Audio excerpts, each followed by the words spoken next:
નમસ્કાર વિદ્યાર્થી મિત્રો, શ્રી ગણેશ ક્લાસીસમાં દરેક વિદ્યાર્થીનું સ્વાગત છે. હું છું પીએમ સર. વિદ્યાર્થી મિત્રો, આજે આપણે વાત કરવાના છીએ એમકોમ સેમ3 એના માટે જે મોસ્ટ એમપી સમ છે અને પ્લસ થિયરી છે, તો તેનું અહીંયા આપણે સંપૂર્ણ આયોજન કરેલું છે. તો એડવાન્સ કોર્પોરેટ અકાઉન્ટિંગનું જે તમારે કાલે પેપર છે તેના માટે આપણે અહીંયા 3 વિડીયો તમારા માટે મૂકશું, જેથી કરીને તમને સંપૂર્ણ આઈએમપી મળે. તો શરૂઆત આપણે પહેલા યુનિટ 4 થી કરશું, જે થિયરી ક્વેશ્ચન છે કે તમને વિદ્યાર્થીને ઘણીવાર ડર લાગતો હોય કે મારે પાસ કેમ થવું અથવા મારે માર્ક નહીં આવે, તો હું તમને જે ટ્રીક આપું છું એ ટ્રીક પ્રમાણે તમે ફોલો કરજો એટલે તમને આરામથી સારા એવા માર્ક આવશે અને પ્લસ પાસ થઈ જશો. તો હવે પહેલા આપણે યુનિટ 4 આપણે કમ્પ્લીટ કરી. તો એમાં આપણે જોઈ તો તમારો જે સબ્જેક્ટ છે એડવાન્સ કોર્પોરેટ અકાઉન્ટિંગ, એમાં આપણે પહેલા થિયરીના ક્વેશ્ચન હું તમને કહી દઉં છું. મોસ્ટ આઈએમપી છે તો એનું જે યુનિટ છે એમાં આવશે, યુનિટનું નામ પહેલા તો તમને ખબર હોવી જોઈએ, તો કે emerging new concept of corporate reporting.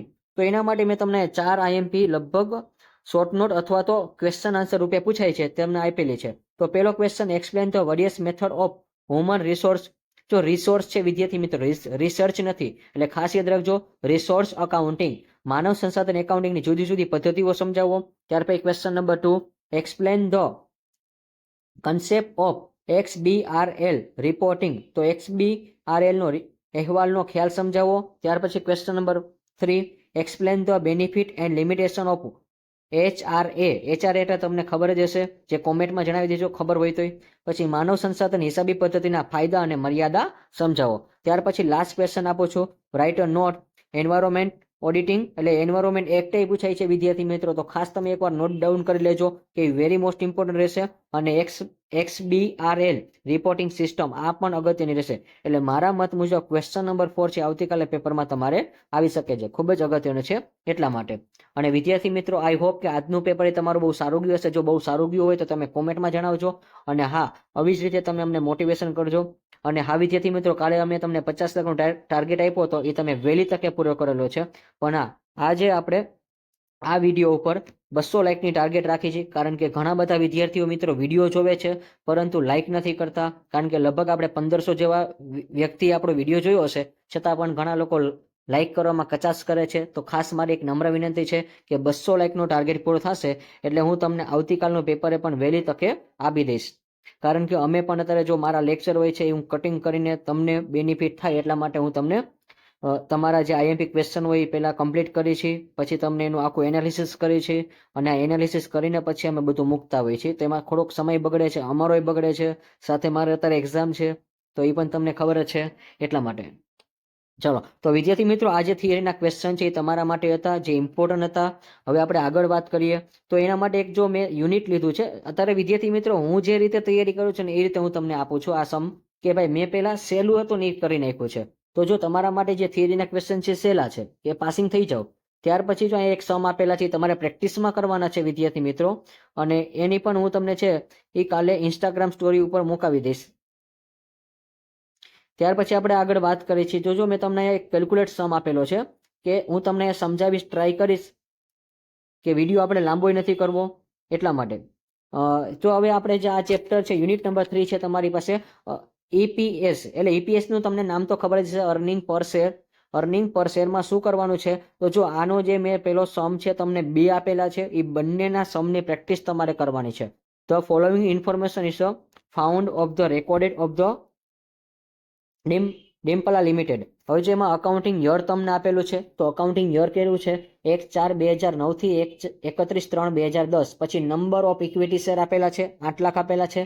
તો જો ઇક્વિટી શેર કીધું છે વિદ્યાર્થી મિત્રો, અહીંયા તમે ભૂલ કરો છો, આ શેર નહીં કીધું છે, નંબર ઓફ શેર જ છે. આપણી પાસે કુલ શેરની પ્રાઇસ હોય ને તો આપણે નંબર ફાઇન્ડ આઉટ કરવા પડે. પછી net profit attributed shareholder 16 lakh રૂપિયા for the year of 2009 and 10. તો જો 2009 અને 10ના કેટલા છે આપણી પાસે 16 લાખ છે. પછી એવરેજ FV એટલે યાદ રાખજો વિદ્યાર્થી મિત્રો, F અને V એટલે fair value of 1 equity share during the year 25 rupees. તો એમાં જો આપણે 25 રૂપિયા લખી આપેલા છે. અને 2000 ડ્યુરિંગ ધ યર જે કીધું છે 2009 અને 10નું, એમાં share warrant which 2 lakhs equity share rights પર 15 પર શેર, એટલે કે 2 લાખ રૂપિયા આપણે ઇક્વિટી શેરમાં આપેલા છે અને જે 15માં છે. ઘણા બધા વિદ્યાર્થી મિત્રો એવું કોમેન્ટ કરશે, મને ખબર જ છે કે સર તમે ઇંગ્લિશમાં સમજાવો છો તો ગુજરાતીમાં સમજાવો. અને હા વિદ્યાર્થી મિત્રો, હું ટ્રાય કરીશ કે આ જે રકમ છે હું ગુજરાતીમાં સમજાવીશ, જેથી કરીને તમને પ્રશ્ન ન પડે. ઘણા બધા વિદ્યાર્થીઓ પછી એવું કે સાહેબ અમને પણ આઈએમપી આપો, ગુજરાતીમાં તમે સોલ્યુશન કરી દો. પરંતુ વિદ્યાર્થી મિત્રો, અમારી પાસે ઇંગ્લિશ મીડિયમના વિદ્યાર્થી હોય તો અમે પછી એમાં જ સોલ્યુશન વધારે કરાવતા હોય છે, એટલા માટે. ત્યાર પછી હવે આપણે રકમ છે મેં તમને લગભગ આખી સમજાવી દીધી છે. નો સમજાય તો એકવાર પાછો રિટર્ન વિડીયો અટેન્ડ કરજો, એટલે પાછું તમે વિડીયોમાં જાજો, એટલે તમે જેથી કરીને પાછું એનાલિસિસ ખબર પડશે. ખાસ રકમને સમજો. પછી અહીંયા લખેલું છે ફ્રોમ ધ અબાવિંગ information find the fundamental EPS. ઈપીએસનું તો તમને નામ ખબર હોવી જ જોઈએ. અને હા, ન્યૂ ફેર એમવી. તો હવે જો એનું બેઝિક ફોર્મ્યુલા છે profit attribute of the share. તો જો આપણે પહેલા શેરની રકમ જોઈ, તો આપણી પાસે શેરની રકમ છે નંબર 3માં લખ્યું છે net profit attributed share holder. તો શેર હોલ્ડરની રકમ કેટલી છે ભાઈ? 16 લાખ છે.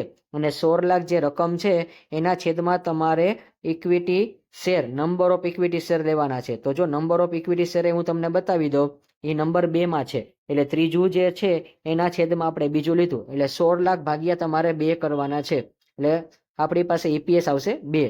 અને તમારે પછી એમવી શોધવાના છે. તો એમવી તમને કીધું તો એટલે માર્કેટિંગ વેલ્યુ. તો એનું ફોર્મ્યુલા સમજો, number of equity share multiplied એફવી. એફવી એટલે વિદ્યાર્થી મેં તમને કીધું હતું વિદ્યાર્થી મિત્રો કે ફેર વેલ્યુ થશે. શું થશે? ફેર વેલ્યુ. અને ફેર વેલ્યુ છે નંબર 4માં આપેલી છે. જોજો અહીંયા વિદ્યાર્થી મિત્રો, એફ અને વી લખ્યું છે એવરેજ ફેર વેલ્યુ, અને એના 25 રૂપિયા આપેલા છે. તો તમારે અહીંયા ધ્યાનથી જોવાનું છે. નંબર ઓફ ઇક્વિટી શેર પહેલા 8 લાખ હતા, એને ગુણ્યા તમારે 25 કરવાના છે.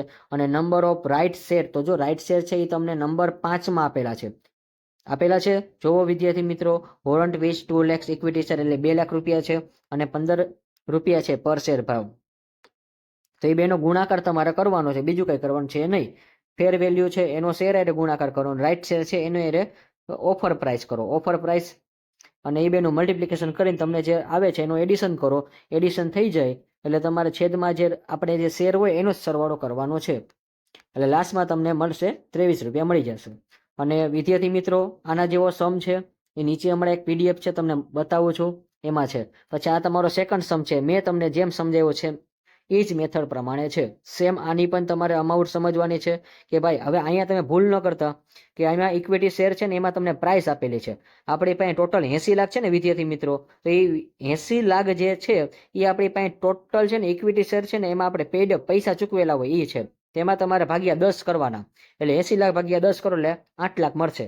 સેમ એવી રીતે 2010માં તમારે કરવાના, 2011માં. હજી એકવાર કહું છું, 2010 અને 11 બેયના 8 લાખ 80 લાખ છે, બેયના છેદમાં 10 રૂપિયા લેવાના, બેયના છેદમાં 10 રૂપિયા લેવાના, એટલે તમને 8 લાખ રૂપિયા મળશે.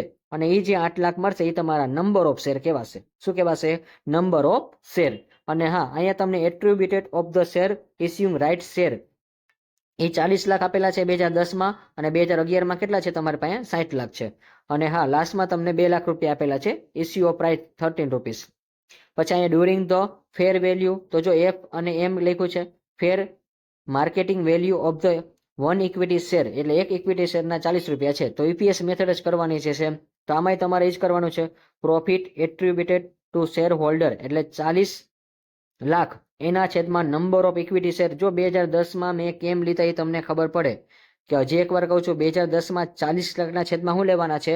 8 લાખ લેવાના છે. શું કામ આવ્યા? કે 80 લાખ છે એને ભાગ્યા 10 કરવાના છે, કારણ કે રૂપિયા છે એ બાદ કરવાના છે, એટલે એ તમને મળી જાય 5 રૂપિયા. અને સેમ 60 લાખ છે એને ભાગ્યા તમારે શું કરવાના છે?